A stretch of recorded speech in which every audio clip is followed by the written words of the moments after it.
Si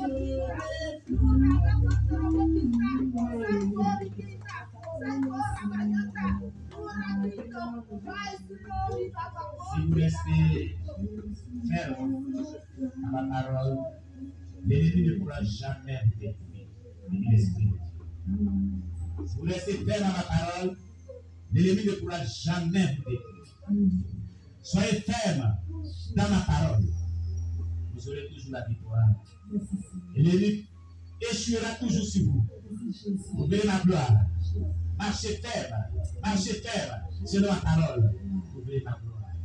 Et déclare l'esprit de Dieu. Merci. Au nom de Jésus. Amen. On acclame le Seigneur.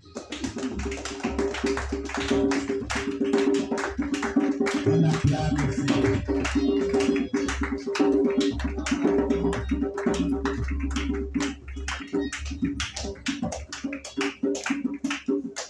Amen. Alléluia. Ce matin, nous allons prier le Seigneur pour notre deuxième message de ce jour. Pour notre deuxième message de ce jour.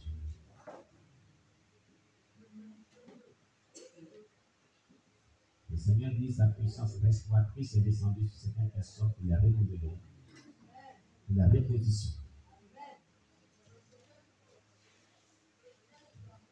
Merci Jésus. Le nom de Dieu soit béni. Aujourd'hui, comme hier, comme le dimanche passé, on avait fini avec la prison satanique et comment en sortir. Aujourd'hui, nous devons connaître et combattre les 4 principaux esprits de la malédiction. Nous verrons un nouveau sujet. Connaître et combattre les 4 principaux esprits de la malédiction. Plusieurs chrétiens vivent sous une malédiction sans le savoir. Quand tu connais ce de quoi tu souffres, tu peux mieux orienter tes prières et tu peux mieux être exaucé par Dieu. Mais quand tu ignores ce pourquoi tu souffres, tu pries dans le vide. Il est difficile à Dieu de t'exaucer. Il est difficile que tu parviennes à l'exaucement. Il est important ce matin que tu comprennes les 4 principaux esprits de la malédiction qui travaillent dans le monde obscur contre les personnes. Ces 4 esprits sont l'esprit de la sorcellerie. Le premier esprit, c'est l'esprit de la sorcellerie. Le deuxième esprit, c'est l'esprit de servitude. Le troisième esprit, c'est l'esprit de mort. Et le 4e esprit, c'est l'esprit des eaux, qu'on appelle communément Mami Wata, mais on l'appelle Wata. La reine de la côte, la sirène des eaux. Voici les 4 principaux esprits de malédiction qui combattent les enfants de Dieu. Ils détiennent aussi captifs certains enfants de Dieu.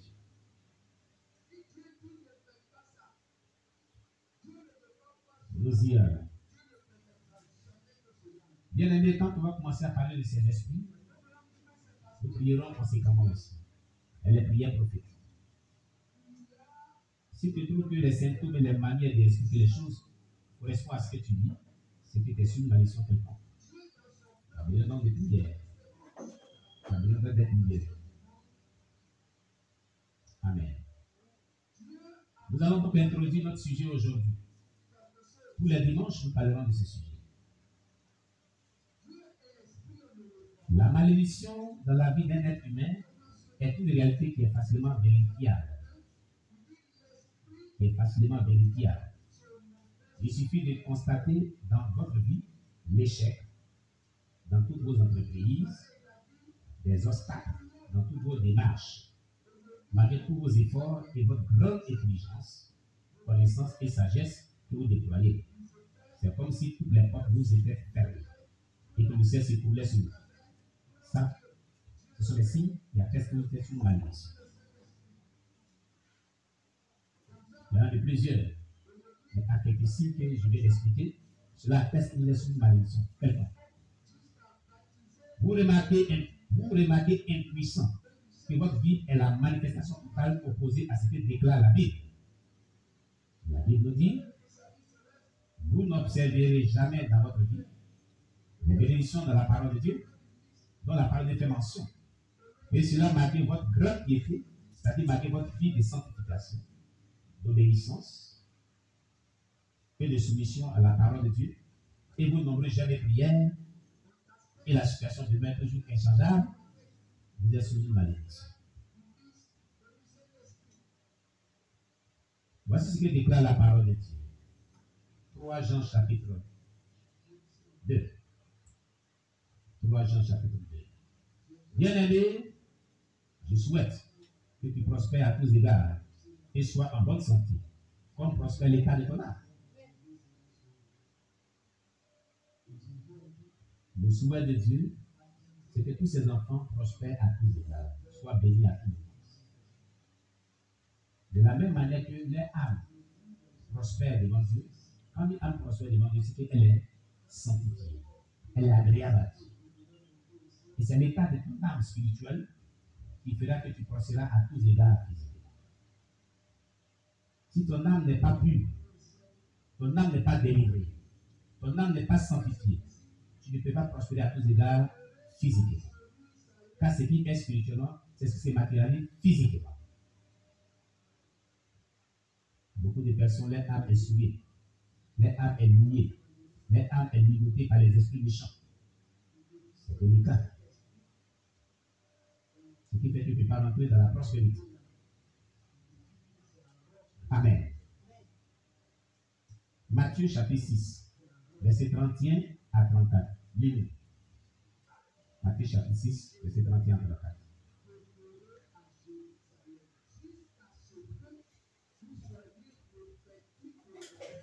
Verset 31 à 34. Matthieu le chapitre 6, verset 31 à 34. Ne vous inquiétez donc point et ne dites pas que mangerions-nous, que boirons-nous, de quoi serons-nous vêtus? Car toutes ces choses, ce sont les païens qui les recherchent. Votre Père Céleste sait que vous en avez besoin. Cherchez premièrement le royaume et la justice de Dieu, et toutes ces choses vous seront données par-dessus. Au verset 34. Ne vous inquiétez donc pas du lendemain, car le lendemain aura soin de lui-même. À chaque jour suffit sa peine. Parole du Seigneur. Amen. Vous avez vu les paroles de Jésus. Jésus dit, ne vous inquiétez donc de rien. Ne dites pas en votre cœur, que mangerons-nous? Que boirons-nous? De quoi serons-nous vêtus? Car toutes ces choses, ce sont les païens qui les recherchent. Votre Père Céleste sait que vous en avez besoin. Dieu sait déjà si on a besoin de la nourriture, des vêtements. Il sait déjà cela. Alléluia. Donc, il ne veut pas qu'on les recherche. Il faut les posséder par la foi. Il est le Dieu pourvoyeur. Mais il nous dit de chercher premièrement le royaume de Dieu, sa justice. Et tout ce qu'on recherche là, nous sera donné par-dessus. Amen. Amen. Alléluia. Amen. Je vais m'arrêter là. Le dimanche prochain, on ira en profondeur de ce texte. Je vous bénisse. On acclame le Seigneur Jésus. Amen. On s'assoit dans la paix du Seigneur.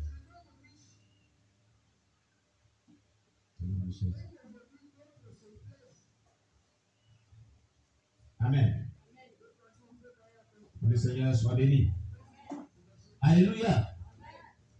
Qu'avons-nous retenu dans tout ce qu'on a vu dans cette chose?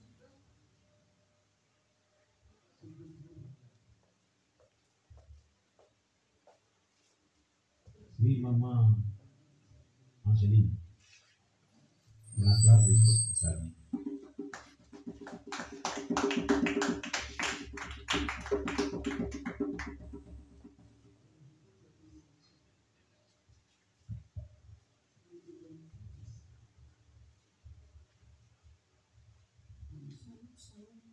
Allez, pour la micro.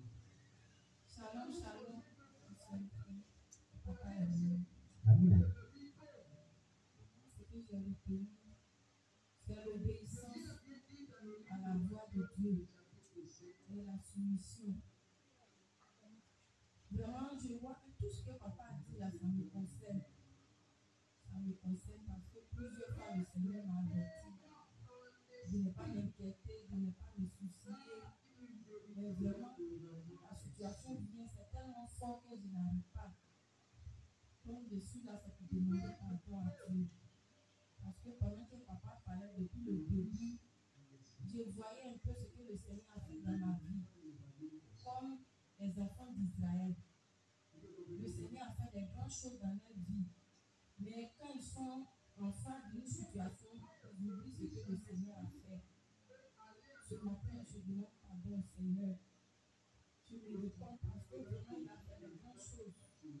Moi, je devais mourir. Nous, on disait même que dans 30 minutes, elle va mourir. Et puis, il m'a ramené en vie. Je lui demande pardon. Parce que c'est comme si j'ai douté, je doute de sa puissance. Quand les choses arrivent, c'est tellement fort que je n'arrive pas. Je dis des paroles. Je m'inquiète, je me soucie. Vraiment, je demande pardon au Seigneur. Et je prie qu'à partir d'aujourd'hui, je vais vraiment me soumettre, obéir à sa voix, qui me donne la force parce que je le veux.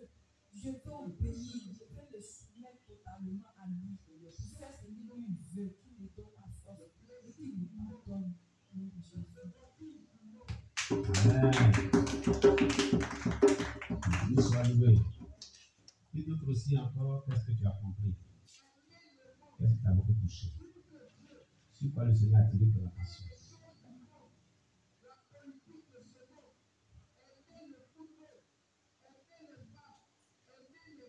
Oui, non.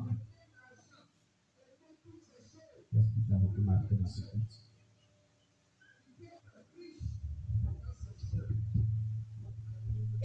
Alléluia. En ce qui concerne le premier message, ce qui vraiment m'a marqué dans le culte, c'est que nous ne devons oublier à garder le commandement de Dieu dans notre cœur. Alléluia. Et nous devons comprendre que Jésus-Christ nous a le Père. Alléluia. Nous devons garder vraiment le commandement de notre Seigneur Jésus-Christ. Et nous devons être connectés au Saint-Esprit. Nous devons suivre, oh mon Dieu, la parole de Dieu dans l'obéissance du Saint-Esprit. Alléluia. Ce que j'ai compris, c'est que les paroles de Jésus-Christ sont pleines de pouvoir et d'autorité. Alléluia. Celui vraiment qui les suit correctement dans l'obéissance, en tout cas, Dieu fera de grandes choses dans sa vie. Alléluia. Et aussi maintenant, le dernier message concernant les 4 principaux esprits de la malédiction. Il veut dire que si tu es dans la sorcellerie, là, tu seras dans la malédiction. Alléluia. Tu seras dans la servitude de Satan. Alléluia. Voilà. Ta vie elle va aller d'échec en échec. Alléluia. Donc si toi tu veux être béni, qui est dans la sorcellerie, parce que ça me fait une malédiction. Si tu es sorcière parce que tu te trouves là. Je m'appuie sur cette parole-là. Je t'invite à sortir de cette sorcellerie-là. Parce que c'est toi-même qui es ton propre ennemi. Parce que tu reçois toutes sortes de malédictions, d'échecs.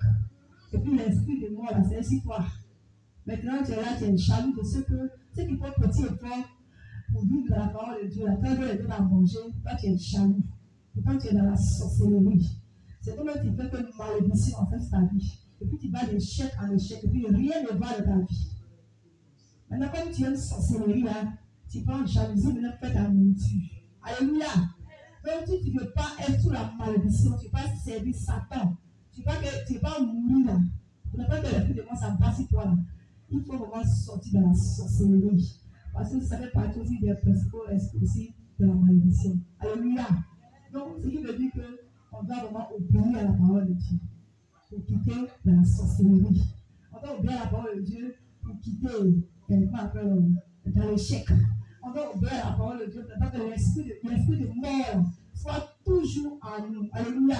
Parce que si toi, tu ne vis pas selon les principes de Dieu, là, c'est là l'esprit de mort là vient. Et quand on parle d'esprit de mort, c'est-à-dire mort subite, mort précoce, prématurée. Alléluia. La Bible dit que la mort est un gain. Moi, je dois m'apprêter pour le nom du Seigneur Jésus-Christ. Soit, est-ce que c'est par la mort Dieu va m'enlever? Donc, c'est en ce moment que c'est agréable à Dieu. Là. Pendant que mes frères et sœurs sont en train de pleurer pour moi, là. On m'a dit, ne pleurez pas, parce que le ciel est ouvert. Parce qu'il voit les anges de Dieu. Ne pleurez pas. Je suis dans la main de Dieu, je meurs, mais je m'en vais. Alléluia. Mais quand il y a l'esprit de mort, précoce, mort, toi-même là, tu pleures parce que là, tu vas être démon. Donc, bien aimé, obéissons à la voix du Seigneur Jésus-Christ. Alléluia. Voilà, moi, je dis conclusion. Si tu obéis à la voix de notre Seigneur, Sauveur Jésus-Christ, tu seras vraiment béni en partant au ciel. Alléluia. Donc, moi, voilà ce que j'ai compris.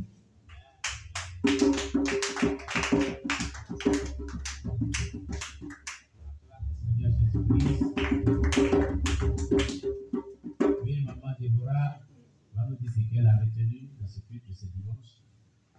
Alléluia. Amen. Moi, ce que j'ai compris dans ce message, c'est que le Jean chapitre 14, verset 24, il dit